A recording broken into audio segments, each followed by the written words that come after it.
ሰላም ጤና ይስጥልን። በመላው ዓለም የምትገኙ የተወደዳችሁ የሮሃ ቲቪ ተከታታዮች የሚያዝያ 17 2017 ዓ.ም የምሽት ዜናዎችን ይዘንላችሁ ቀርበናል። በአማራ ክልል የተለያዩ ቀጠናዎች ውጊያዎች ሲቀጥሉ ብልጽግናም ንጹሃንን መጨፍጨፉን ገፍቶበታል። በጎንደርና ጎጃም ተጋድለው ቀጥሏል። ዝርዝር የጦር ግንባር መረጃዎችን ይዘናል። በአዲስ አበባ የሚገኘው የአሜሪካ ኤምባሲ በኢትዮጵያ የሚገኙ አሜሪካውያን ጥንቃቄ እንዲያደርጉ አሳስቧል። ይህ የአሜሪካ ማሳሰቢያ ብልጽግናን ጭምር ያስደነገጠ ጉዳይ ይዟል። የሃይማኖት ተቋማት ጉባኤ ቤተ እምነቶችን የሚያንቋሽሹ አካላትን ተጠያቂ ለማድረግ የህግ ክፍል አቋቁም ያለው ብሏል። የምንላቸዋለን። የሪፖርተር ጋዜጠኛ በ10 ሺህ ብር ዋስትና ከእስር እንዲለቀቅ ፍርድ ቤቱ ወስኗል። የትራምፕ ልዑክ ከፑቲን ጋር ለዩክሬን የሰላም ድርድር በሞስኮ ሲገናኙ የሩሲያው ጀኔራል በመኪና ቦምብ ተገድለዋል። አድማጭ ተመልካቾቻችን አብራችሁን ልትቆዩ ከፈቀዳችሁ እነዚህ መረጃዎች በዝርዝር የምናሰማችሁ ይሆናል። የሮሃ ቲቪ ወቅታዊና ሀቀኛ መረጃዎች እንዲደርሷችሁ ቻናሉን ሰብስክራይብ፣ ላይክ እና ሼር በማድረግ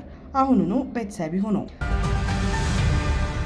በአማራ ክልል የተለያዩ ቀጠናዎች ውጊያዎች ሲቀጥሉ ብልጽግናም ንጹሃንን መጨፍጨፉን ገፍቶበታል። በሰሜን ጎንደር ዳባት ከተማ የአማራ ፋኖ አንድነት በጎንደር የበጋሻው ክፍለ ጦር ናውሰናይ አንዳርጌ ብርጌድ ገብቶ ታሪክ ሰርተዋል። የብርጌዱ አባላት ሌሊቱን በከተማው በሚገኙ የአድማ ብተናና የሚሊሻ አባላት ላይ በተወሰደ የተጠና ጥቃት የሚሊሻ አመራሮች ሹመት ታደሰና ጉልቴን ጨምሮ 4 አድማ ብተናና 6 ሚሊሻዎች ሲገደሉ ከ8 በላይ አባላት ክፉኛ ቆስለው ዳባትና ጎንደር ሆስፒታል ገብተዋል።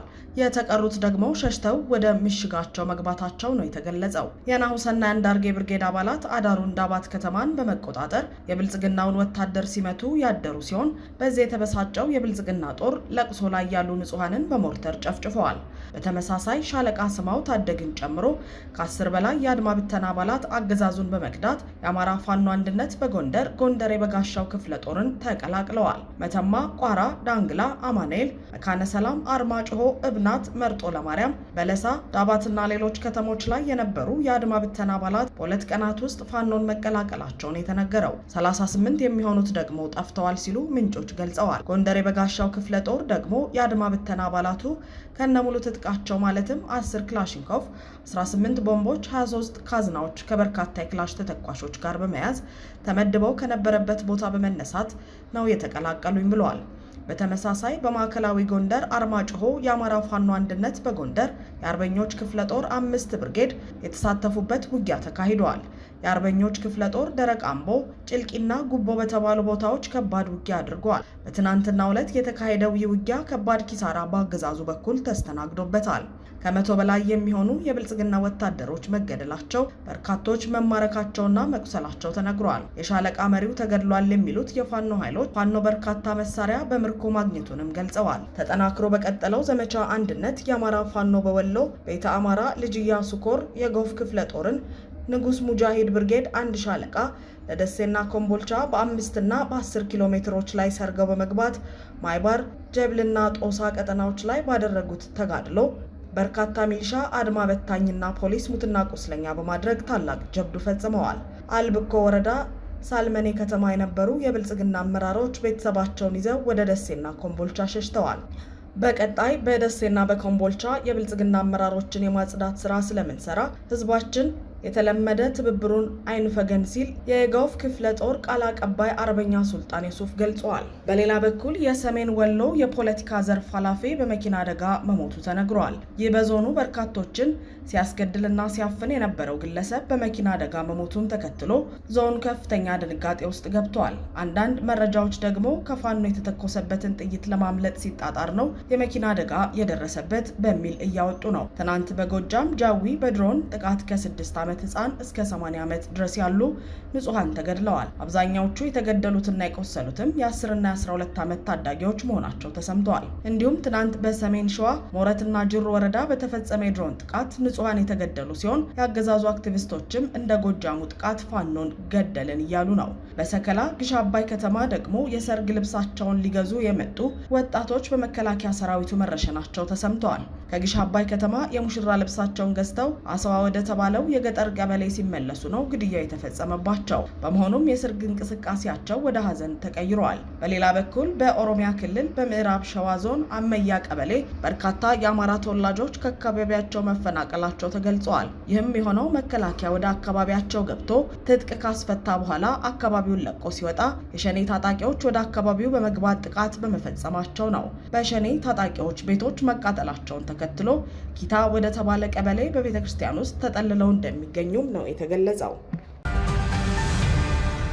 በአዲስ አበባ የሚገኘው የአሜሪካ ኤምባሲ በኢትዮጵያ የሚገኙ አሜሪካውያን ጥንቃቄ እንዲያደርጉ አሳሰበ። የአሜሪካን ኤምባሲ ዛሬ ባወጣው በማህበራዊ ሚዲያ ገጾች ባሰፈረው መግለጫ በኢትዮጵያ የሚገኙ አሜሪካውያን ራሳቸውን እንዲጠብቁ አሳስበዋል። ኤምባሲው አሜሪካውያኑ በሰልፎች፣ በስብሰባዎችና በስፋት ህዝብ በሚገኝባቸው ሁነቶች እንዳይገኙና ጥንቃቄ እንዲያደርጉም አስጠንቅቋል። እንደዚህ አይነት ስብስቦች ሁከትን ሊያስነሱ ይችላሉ ያለው ኤምባሲው ይህን ተከትሎ ፍተሻዎች የፖሊስ አባላትን መገኘት ያስከትላሉ ይላል። በመሆኑም ከፍተኛ ጥንቃቄ አድርጉ ሲል አሳስበዋል። ይህ የአሜሪካ ኤምባሲ መልእክት ቦታ ያለየና በመላው ኢትዮጵያ የታዘዘ በመሆኑ በቀጣይ በአዲስ አበባም ይሁን በቀሪ አካባቢዎች ከባድ ነገር እንደሚፈጠር ያመላከተ ነው። ሰልፎች፣ መሰባሰቦችና ሁነቶች ባልታሰበ ጊዜ ይፈጠራሉም ብለዋል። በዚህ ጉዳይ ላይ አስተያየታቸውን የጠየቅናቸው አካላት ከብልጽግና በላይ በኢትዮጵያ ምን እየሆነና ምን እንደሚፈጠር አሜሪካውያኑ ስለሚያውቁ ጉዳዩ ጠንከር ያለ ነው ብለዋል። በመሆኑም የአብይ አህመድ መንግስት ነገሮች ከቁጥጥር እየወጡ መሆኑን የጠቆመችው አሜሪካ የከፉ ነገሮች ሊከሰቱ እንደሚችሉም ጠቁማለች። ከዚህ ቀደም የእንቅስቃሴ ገደብን ሊያውም ቦታ ጠቅሳ ታወጣ የነበረውን መግለጫ አሁን ላይ ግን በጠቅላላ ከመሰባሰብ ራሳችሁን ጠብቁ ስትል ለዜጎቿ ባስተላለፈችው መልእክት ውስጥ ለኢትዮጵያውያንም የከፋ ነገር እንዳለ ጠቁማለች። ይህ የአሜሪካ ኤምባሲ መግለጫ አይደለም በመላው ኢትዮጵያ የሚፈጠረውን ሁነት በ4 ኪሎ ዙሪያ ስለሚካሄድ ጉዳይ እንኳን መረጃ የሌለውን ብልጽግናን እጅጉን ያስደነግጧል ይላሉ አስተያየታቸውን የሰጡን አካላት። የሃይማኖት ተቋማት ጉባኤ ቤተ እምነቶችን የሚያንቋሽሹ አካላትን ተጠያቂ ለማድረግ የህግ ክፍል አቋቁም ያለው አለ። ይህንን ሃይማኖታዊ መጓተቶች ለመቀነስና ሌሎች ቤተ እምነቶችን የሚያንቋሽሹ አካላትን ተጠያቂ ለማድረግ ያግዛል የተባለ የህግ ክፍል ማቋቋሙን የኢትዮጵያ የሃይማኖት ተቋማት ጉባኤ አሳውቀዋል። የኢትዮጵያ የሃይማኖት ተቋማት ጉባኤ ጠቅላይ ጸሐፊ ሊቀ ትጉሃን ቀሲስ ታጋይ ታደለ ተቋሙ የተቋቋመበትን ባህሪ መገንዘብ ያስፈልጋል። የእኛ ኃላፊነት የሰላም ጥሪ ማቅረብ፣ የሚወገዘውን ማውገዝ፣ በህግ መጠየቅ ያለባቸው አካላት በህግ እንዲጠየቁ ጥያቄ ማቅረብ። አሁን ግን አንዳንድ ግጭቶችን በሚመለከት ራሱን የቻለ ከሁሉም ቤተ እምነት የተውጣጣ ቡድን እንዲኖር እየተሰራ ነው ብለዋል። የህግ ክፍል አቋቁመናል፣ እንደዚህ አይነት ጉዳዮች የሚሞግት የህግ ክፍል የለንም ነበር እስካሁን ሲሉ ገልጸዋል። በክርስትና ቤት ሆኖ እስልምና፣ በእስልምና ቤት ሆኖ ክርስትናን የሚያንቋሽሹ አካላትን ከህግና የጸጥታ አካላት ጋር እያቀረቡ እያስጠየቁና እያስቀጡ የሚካሄድበት ሁኔታ እንዲፈጠር በየቤተ እምነቱ ቡድን እንዲዋቀር ጥሪ አቅርበን የተመረጡት ሰዎች እንዲላኩልን አድርገናል በማለት አክለዋል። እነዚህ የተመረጡ አካላት ስብሰባ አድርገው የማጥራት ስራ እንዲሰሩና የማስጠየቅ ስራ እንዲሰራ እየሄድንበት ነው የሚሉት ጸሐፊው ይኸውን በቅርብ የጀመርነው ነው፣ ከዚህ ቀደም አልነበረም ብለዋል። እነዚህ በየቤተ እምነቱ የተመረጡ አካላት የቤታቸውን ስራ ግምገማ ያቀርባሉ። ማንን ሰደበ፣ ቅዱሳንን አንቋሸሸ የሚለውን የሚከታተሉ ሲሆኑ ውጤታቸውንም ለጉባኤውና ለህግ አካላት እንደሚያቀርቡ ጠቅሰዋል። የተመረጡት አካላትና የተዋቀረው ቲም ይህንን ጉዳይ እያጣሩ ለፍትህና ለጸጥታ አካላት ግብአት የሚሰጡ ናቸው እንጂ እንደ ጉባኤ ክስ የሚመሰርቱ አይደሉም ብለዋል። ባለፈው 1 ወር ውስጥ ለሁሉም ቤተ እምነቶች ደብዳቤ በትነናል። ቡድኑም ተዋቅሯል። የተወሰኑ ቤተ እምነቶች ተወካዮቻችንም አካሉም እነሱን እየጠበቅን ነው። ሁሉም ከላኩ በኋላ እምነቶች ተወካዮቻቸውን አላኩም፣ እነሱን እየጠበቅን ነው። ሁሉም ከላኩ በኋላ ቡድኑ ወደ ስራ ይገባል ሲሉም ገልጸዋል። የሪፖርተር ጋዜጠኛ በ10 ሺህ ብር ዋስትና ከእስር እንዲለቀቅ ፍርድ ቤት ወሰነ። ረቡዕ ዕለት በአዲስ አበባ ከተማ በፖሊስ ቁጥጥር ስር የዋለው የሪፖርተር ጋዜጠኛ አበበ ፍቅር በ10 ሺህ ብር የገንዘብ ዋስትና እንዲለቀቅ ፍርድ ቤት ወስኗል። ጋዜጠኛው እየሰራ የነበረው ዘጋቢ በአዲስ አበባ ከተማ አስተዳደር በደል ደርሶብናል የሚሉ ሰዎች በሪፖርተር ጋዜጣ ቢሮ በመገኘት ካቀረቡት ቅሬታ ጋር የተያያዘ ነው። ጋዜጠኛው ቅሬታ ላቀረቡት ሰዎች ቃለመጠይቅ ካደረገ በኋላ የቀረበው ቅሬታ ከክፍለ ከተማው ጋር ስለሚገናኝና የክፍለ ከተማውን ኃላፊዎች የግድ ማነጋገር ስለነበረበት እርሱን ለመስራት በሄደበት ነው የተያዘው ሲሉ አንድ ምንጭ ሁኔታውን ገልጸዋል። ዛሬ ረፋድ ላይ በነበረው የችሎት ውሎ ላይ ጋዜጠኛው የታሰረው በልደታ ክፍለ ከተማ የስራ አስፈጻሚ ግቢ ውስጥ ሳይፈቀድለት ወይም የሚዲያ ባለሙያ መሆኑን ማስረጃ ሳያቀርብ ሲቀርጽና ፎቶ ሲያነሳ በመገኘቱ እንደሆነ መርማሪ ፖሊስ ለፍርድ ቤቱ ገልጿል ተብሏል። ጋዜጠኛው መሆኑን አናውቅም፣ መታወቂያም የለውም ያለው መርማሪ ፖሊስ ጋዜጠኛ አበበ ሁከት ለማስነሳትና ረብሻ ለመፍጠር ሲንቀሳቀስ በቁጥጥር ስር እንደዋለ ለፍርድ ቤቱ ተናግሯል። ተጨማሪ ምርመራ ለማድረግ 14 የምርመራ ቀናት እንዲፈቀድለት ለፍርድ ቤቱ ጥያቄ ማቅረቡንም ምንጮች አስረድተዋል። ጋዜጠኛ አበበን የወከለው ጠበቃ በበኩሉ ጋዜጠኛ መሆኑን ማጣራት ይቻላል፣ ደብዳቤ አቅርቡ ተብለንም አቅርበናል በማለት እንደተከላከለ ተናግሯል። ጋዜጠኛው የሰራው ዘገባ ገና ያልተሰራጨ መሆኑን ለፍርድ ቤቱ ያስረዳው ጠበቃው አበበ በክፍለ ከተማው ግቢ የተገኘው ሌሎች ሰዎች ላቀረቡት ቅሬታ ሚዛናዊነት የክፍለ ከተማውን ኃላፊዎች ለመጠየቅ እንደሆነ ገልጿል ተብሏል። ጠበቃው ዋስትና ሊያስከለክለው የሚያስችል ምንም ጉዳይ የለም፣ ጋዜጠኛ በመሆኑም ከሕግና አዋጁ አንጻር ሊታሰርም አይገባም፣ ይህም ቢታለፍ እንኳን የዋስትና መብቱ ሊከበር ይገባል የሚል መከራከሪያ ለፍርድ ቤቱ እንዳቀረበም ምንጮች ገልጸዋል። የግራ ቀኙን ክርክር የተመለከተው የአዲስ አበባ ከተማ ነክ ጉዳዮች ፍርድ ቤት ጋዜጠኛ አበበ በ10 ሺህ ብር የገንዘብ ዋስትና እንዲለቀቅ ውሳኔ መስጠቱን ተናግረዋል።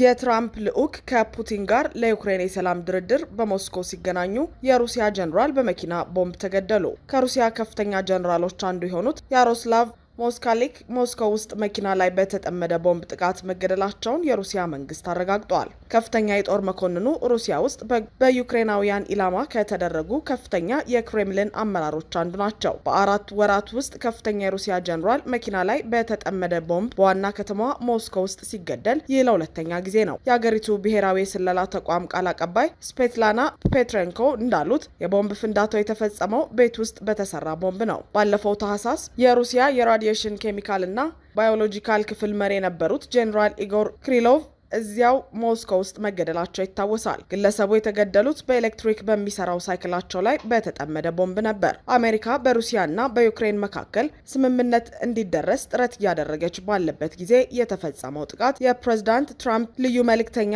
ሞስኮ ውስጥ ሳሉ ነው። አሜሪካ ለተኩስ አቁም ስምምነት ለአውሮፓ ባለስልጣናት ባቀረበችውና ሮይተርስ በተመለከተው እቅድ እንደተጠቀሰው የዩክሬንን ደህንነት ማስጠበቅ አንደኛው ግብ ነው። ለዩክሬን ደህንነት ማስተማመኛ መስጠት እንዳለ ሆኖ ዩክሬን የሰሜን አትላንቲክ የጦር ቃል ኪዳን ድርጅት ኔቶን እንዳትቀላቀል ይደረጋል ተብለዋል። የተኩስ አቁም ስምምነት ላይ ከተደረሰ በኋላ በሩሲያ ይዞታ ስር ስላሉ የዩክሬን ግዛቶች ውይይት እንደሚጀመር የተኩስ አቁም ሰነድ ያመለክታል።